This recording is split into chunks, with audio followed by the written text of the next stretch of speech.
तो स्वागत है आपका पाठशाला में। आज हम देखने वाले इलेक्ट्रिकल एनर्जी एंड पावर।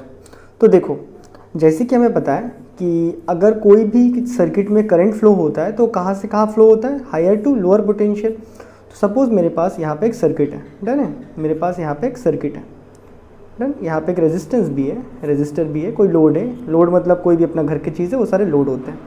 यहाँ पे मैंने एक बैटरी लगवाया। अब मैं क्या बोलना चाहता हूँ, पहले यहाँ समझो कि अगर हमारे पास कोई करंट फ्लो हो रहा है या चार्जेस फ्लो हो रहा है तो कहाँ से फ्लो होता है, यहाँ पे एक पोटेंशियल, यहाँ पे एक पोटेंशियल। अगर मैं बोल रहा हूँ चार्जेस यहाँ से यहाँ फ्लो हो रहा है तो किस में पोटेंशियल ज़्यादा है, इसमें पोटेंशियल ज़्यादा है, इसमें कम है, because charges flow from higher to lower potential. अब बहुत सारे चार्जेस के फ्लो को इकट्ठा हम बोल देते हैं करंट। तो करंट भी क्या होता है, हायर पोटेंशियल से लोअर पोटेंशियल में फ्लो होता है। ये बातें क्लियर है। हमने पढ़ा था पोटेंशियल का relation in terms of potential energy.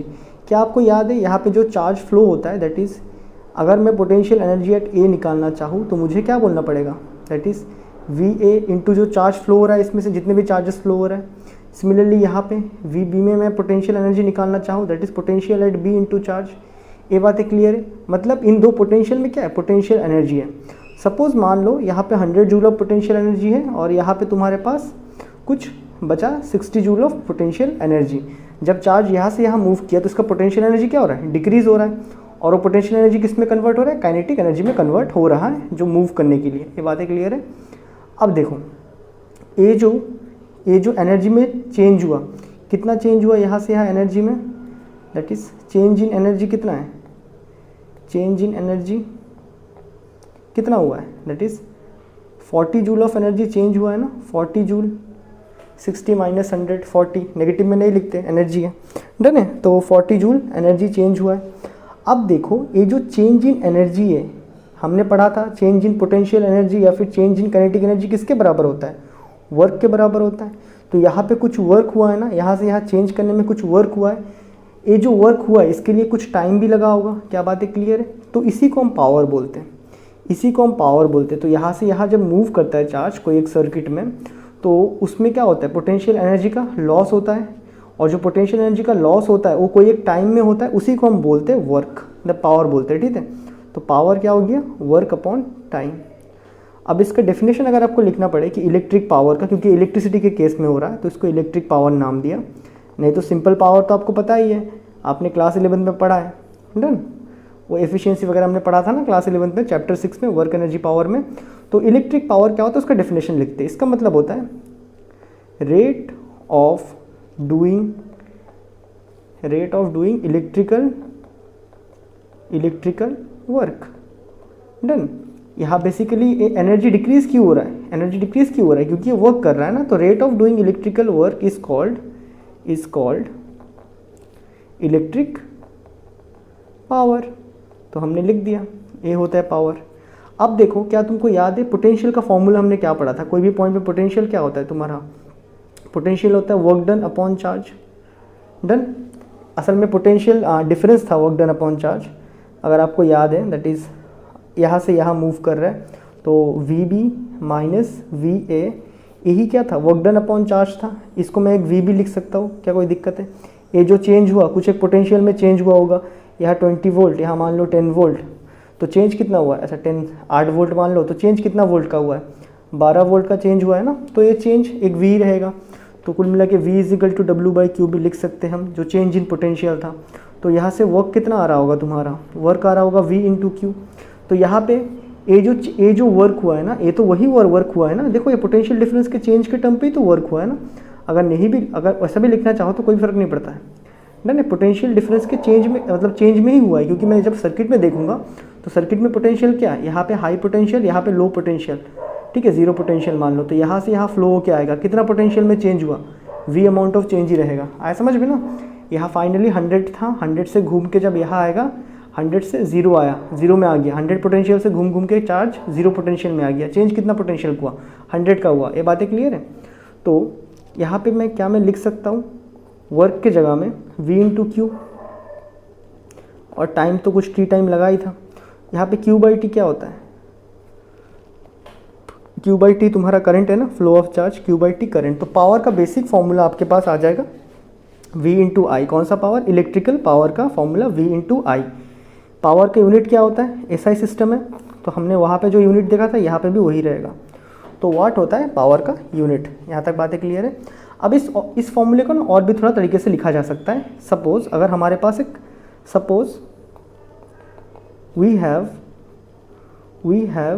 A resistor R in circuit.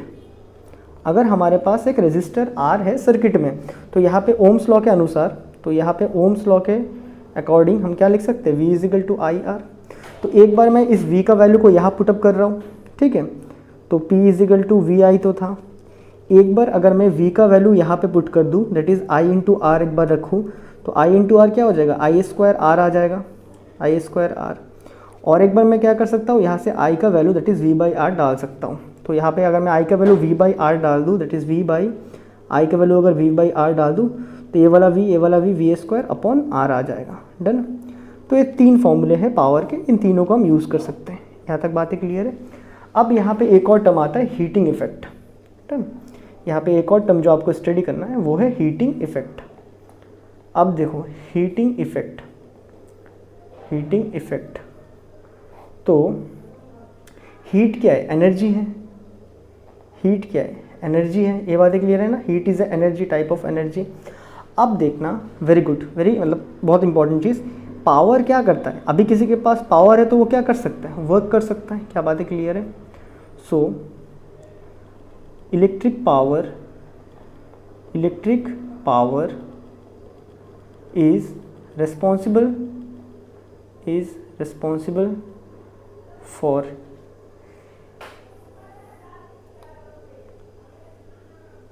responsible for अच्छा हीटिंग इफेक्ट नहीं करते, एनर्जी करते हैं, ठीक है, खाली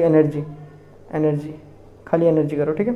so electric power is responsible for electric work, ठीक है। और हमें पता है वर्क और एनर्जी क्या होता है? सेम होता है। डन। वर्क एनर्जी थ्योरम से। तो electric power is responsible for, heating effect नहीं पढ़ रहे, खाली एनर्जी पढ़ रहे हैं, ठीक है। हीटिंग इफेक्ट यहाँ नहीं करवा रहा हूँ क्योंकि वो टॉपिक में नहीं है आपका। So electrical power is responsible for electric work, या फिर हमें पता है वर्क और एनर्जी सेम है, तो इलेक्ट्रिक पावर ही क्या करता है? इलेक्ट्रिक एनर्जी को प्रोड्यूस करता है। तो हमने पावर का डेफिनेशन अभी तो निकाला था, यहाँ से क्या आया था? Work upon time. तो यहाँ से तुम अगर वर्क निकाल लो जो कि आपका एनर्जी के बराबर रहेगा, कितना हो जाएगा? पावर इंटू टाइम हो जाएगा। पावर क्या होता है? वी, देखो पावर का 3 फॉर्मूला था ना, तो तीनों फॉर्मूला एक बार डालते रहेंगे। तो एनर्जी निकालते हैं, ठीक है, दैट इज़ एनर्जी।